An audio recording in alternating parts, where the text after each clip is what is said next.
গাড়িটি উল্টে গিয়ে যে অবস্থার সৃষ্টি হয়েছে, গাড়িটি দুমড়ে মুচড়ে গেছে। গাড়ির সামনের দিকটা গাছের সাথে বাজানো রয়েছে এবং বডিটি আমরা দেখতে পাচ্ছি অনেকটা ক্ষতি হয়েছে এবং মালামাল যেগুলো রয়েছে কিছুটা ক্ষতি হলেও বাকিগুলো অক্ষত আছে। আমরা এদিকে যাচ্ছিলাম, এরকম একটি বড় দুর্ঘটনা কবলিত অবস্থায় পড়ে রয়েছে। ট্রাক দেখে আপনাদের সামনে উপস্থাপনের চেষ্টা করলাম। আসলে যারা চালক রয়েছেন সাবধানতা অবলম্বন করা উচিত। আমরা এখানে দেখতে পাচ্ছি এক ভাই, আপনি কাকে তো ছিলেন না? হ্যাঁ, কোন জায়গা থেকে আসছিল ভাই? এটা ঢাকা গাজীপুর। এখানে আসার পরে এই যে অবস্থা কিভাবে হলো? আপনি এটা কাকে ছিলেন? হ্যাঁ, পরিবহনে চাপ দিছিল। চাপ দেওয়ার পরে আপনার নিচে নেমে গেছিল গিয়া, পরে এখান থেকে আবার টার্নিং নিয়ে ঘুরতে সম ওইটা পরে ইউটার্নে মানে মাথা যে মুসুর খাইছে, মুসুরে আর সোজা করতে পারে না।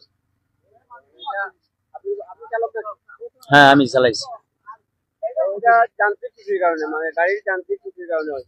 হ্যাঁ হ্যাঁ, কোনো গাড়ির পারাপারের সময় বা না না না, মানে আরেকটা গাড়ি এদিকে যাইতে শুম, আমি এদিক দিয়ে আইতে শুম, রানিং এ মানে চাপ খাই আপনার এই যে এই অবস্থা। আপনারা যারা ছিলেন গাড়িতে, চালক বা আপনার সহকারী, আপনাদের আঙ্গর কোনো ক্ষয় করতে হয় নাই।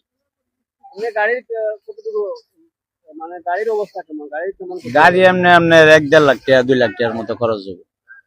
গাড়িটা ইঞ্জিনে তো দেখছি আমরা হ্যাঁ, ইঞ্জিলে একটু আঘাত পড়ছে। আপনার এটা 1-1.5 লাখ টাকা যাবো আর কি।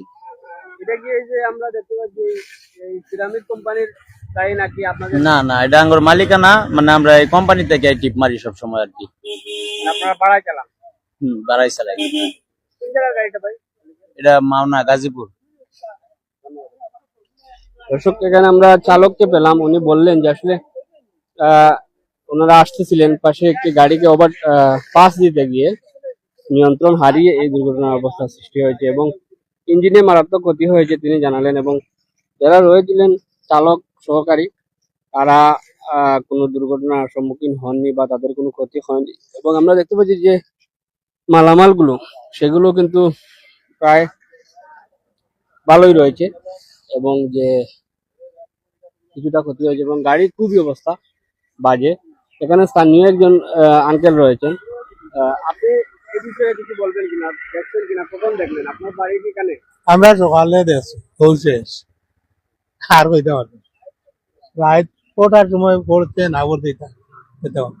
আপনি কোনো সারা শব্দ আপনারা পাইছেন না? উল্টি ধুম করে আওয়াজ হয়েছে। সকালে দেখি উঠতেছি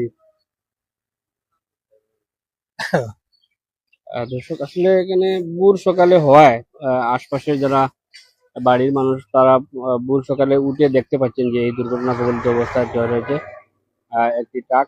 এর বাইরে তারা কিছু বলতে পারছে না। তো আসলে আহ, আমরা সবসময় যেরকম দুর্ঘটনা বিভিন্ন বিষয় আমরা তুলে ধরে থাকি, সেই বিষয়গুলো থেকে আমরা এটাই বলবো যে আসলে যারা চালক রয়েছেন, বিশেষ করে ট্রাক চালক রা রয়েছেন, তারা যেন সতর্কতা অবলম্বন করেন এবং এরকম মারাত্মক দুর্ঘটনা যেন এড়িয়ে চলেন। সেটাই হচ্ছে বুদ্ধিমানের কাজ। এবং সাবধানতা অবলম্বন করলে এরকম মরণঘাতী দুর্ঘটনা থেকে তারা হয়তো অক্ষত অবস্থায় ফিরবেন। যে যেখান থেকে দেখছি আমরা সরাসরি লাইভে সম্পৃক্ত হয়েছিলাম। সবার সুস্বাস্থ্য, সুন্দর এবং মঙ্গলময় জীবন কামনা করে আমরা এখানে শেষ করতে চাচ্ছি। আরো কিছুটা তাকে বডির যে অবস্থা আমরা দেখানোর চেষ্টা করব।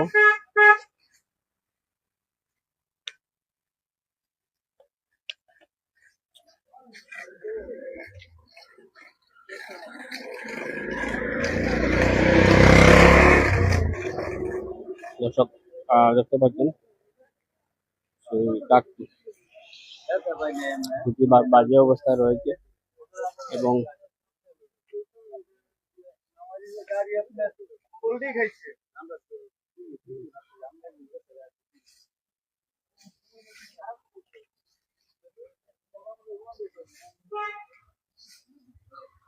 দর্শক দেখতে পাচ্ছেন যে আসলে দুর্ঘটনা পতিত হওয়ার পর এখানে কয়েকটি গাছের সাথে হয়তো ঘর্ষণ সেই গাড়িটি হয়েছে এবং উল্টে রয়েছে এবং সামনের দিকটা ব্যাপক ক্ষতি হয়েছে, ইঞ্জিন থেতলে আছে। এক কথায় গাড়িটি পল্টি খেয়ে পড়ে রয়েছে, এবং এহেন অবস্থায় যে পরিস্থিতি সৃষ্টি হয় বা ক্ষয়ক্ষতি হয় সেটা তো আমরা সরাসরি লাইভের মাধ্যমে দেখানোর চেষ্টা করছি।